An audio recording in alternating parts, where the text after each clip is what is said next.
perlu kita ketahui bahwa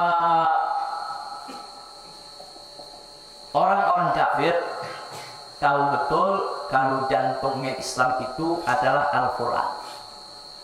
Jadi kalau mau bunuh Islam, ya bunuh Al-Quran. Kalau mau rusak Islam, ya rusak Al-Quran. Kalau mau hilangkan Islam, ya hilangkan Al-Quran. Karena Al-Quran ini golbul Islam, jantungnya Islam itu adalah Al-Quran. Nah, dulu di zaman kolonialisme itu zaman di mana negara-negara di Eropa secara besar-besaran menyerang negara-negara Islam, kemudian negara-negara Islam dijajah di mana-mana. Nah, ini zaman-zaman penjajahan semacam ini perlu kita ketahui merupakan zaman yang penuh cobaan buat umat Islam. Saya tidak ingin bercerita soal penjajahannya. Saya juga tidak ingin bercerita soal perjuangan umat Islam merebut kemerdekaannya. Itu pelajaran sejarah, ada babnya sendiri. Tapi yang ingin kita ceritakan adalah bagian hitam dari sejarah tersebut, bahwa di mana pasukan Salib masuk ke negeri-negeri Islam, mereka kumpulkan mushaf Al-Quran dan mereka bakar di mana-mana.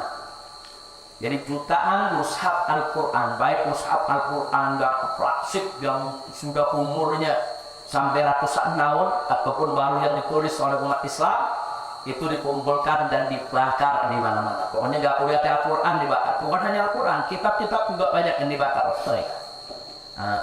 Itu yang perlu kita ketahui. Jadi begitu orang-orang kafir ini masuk menguasai negara Islam, di antara yang mereka musnahkan adalah mushaf Al-Quran. Kenapa? Karena mereka tahu kekuatan umat Islam hanya adanya di Al-Quran. Bakar saja Al-Qurannya, musnahkan saja Al-Qurannya, nanti umat Islam tidak punya pegangan lagi, maka umat Islam akan menjadi lemah. Nah, itu satu yang perlu kita sampaikan. Tapi ternyata rencana mereka, program mereka gagal total tanpa perlawanan dari umat Islam. Loh, kenapa bisa gagal total tanpa perlawanan dari umat Islam? Karena Allah Subhanahu wa Ta'ala yafat Qur'ana fi suduril mu'minin, bukan fi suduril fatir. Jadi Allah Subhanahu wa Ta'ala menyifat Al-Quran itu di hatinya orang Islam, di hatinya orang yang beriman, bukan di lembaran kertas mushaf. Karena sejak zaman dulu sampai hari ini, jutaan umat Islam di berbagai negeri itu dari kecil sudah menghafal Al-Quran. Al-Imam Asy-Syafi'i radhiyallahu ta'ala anhu sudah hafal Al-Quran umur 7 tahun.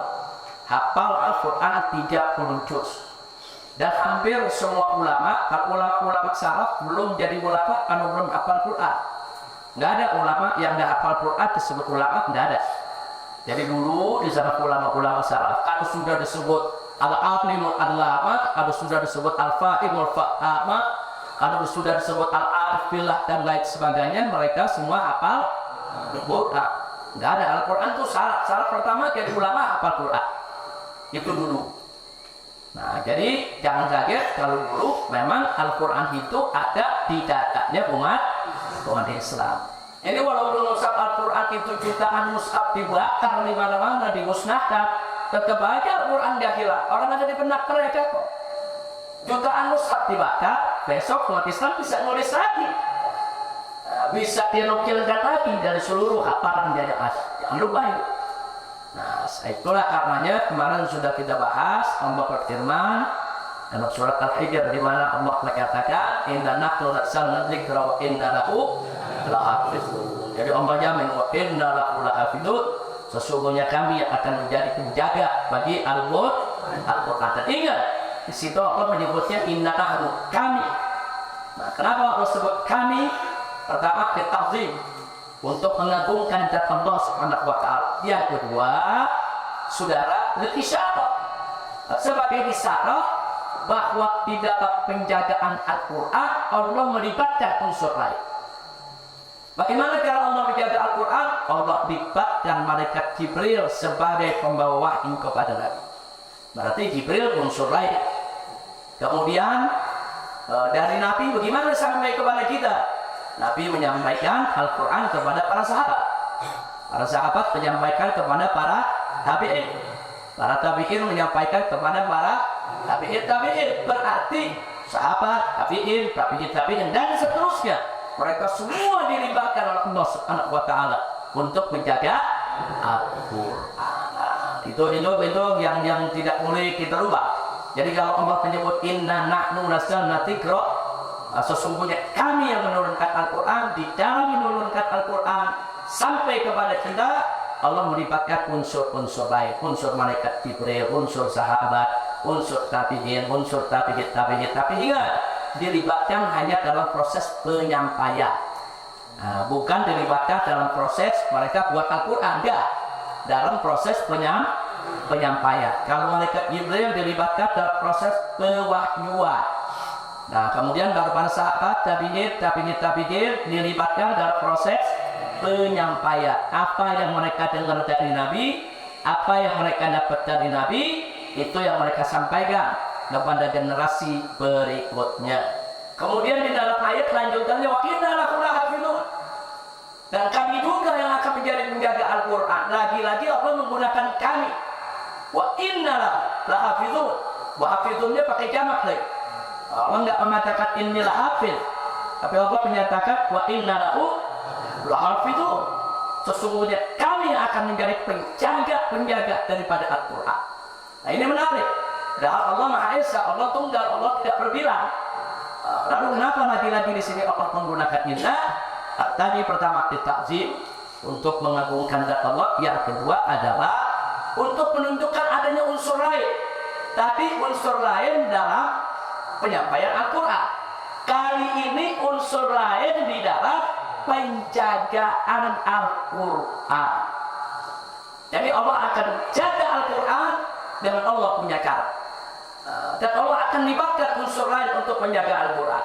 Siapa unsur lain yang dilibatkan oleh Allah Subhanahu wa Ta'ala? Satu, para sahabat Nabi dulu yang yajma'ul Quran. Itu yang kedua, sejarah bagaimana jam'ul Quran di zaman Sayyidina Abu Bakar Siddiq, zaman Sayyidina Utsman bin Affan, Al-Quran itu dikumpulkan jam'ul Quran. Nah, itu juga merupakan proses unsur lain yang dilibatkan oleh Allah dalam menjaga Al-Quran. Atau kalau zaman sekarang, penerbitan Al-Quran itu juga semua menjadi unsur lain ikut menjaga Al-Quran. Dan yang tidak boleh dilupakan, unsur lain yang paling dahsyat dijadikan Allah sebagai penjaga Al-Quran adalah al-hufaz, yaitu para penghafal Al-Quran. Alhamdulillah. Jadi dalam santri-santri di sini ada yang sibuk menghafalkan Al-Quran sampai bisa hafal 30 juz. Berarti santri tersebut dipilih oleh Allah menjadi salah satu sebagai penjaga Al-Quran. Itu satu kebanggaan tersendiri. Itu satu kedudukan yang sangat mulia. Jadi kalau ada orang diberikan rizki oleh Allah berupa hafal Al-Quran, berarti orang itu disayang oleh Allah, dipilih oleh Allah karena dia menjadi salah satu penjaga Al-Quran. Alhamdulillah. Sampai di sini jelas.